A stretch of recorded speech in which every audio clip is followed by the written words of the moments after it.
जितिया में से लोग औठन किया करे छे आ औठन करे छे तो पानी केना पीबै छे तो की पढ़ल जाय छे से बतबै छी। तो जितिया में औठन भोर में औठन रहे छे नहीं रहे छे औठन तो कोनो बात नहीं।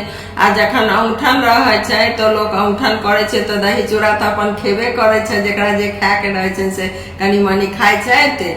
आ जितिया करऽ के रहे छे तो लोग डेराले खाए छे।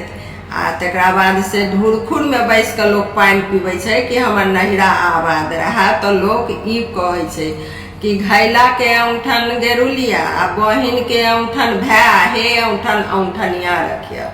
घैला के औठन गेरुलिया आ बहिन के औठन भै हे औठन औठनिया रखिया। घैला के औठन गेरुलिया बहिन के औठन भै हे औठन औठनिया रखिया।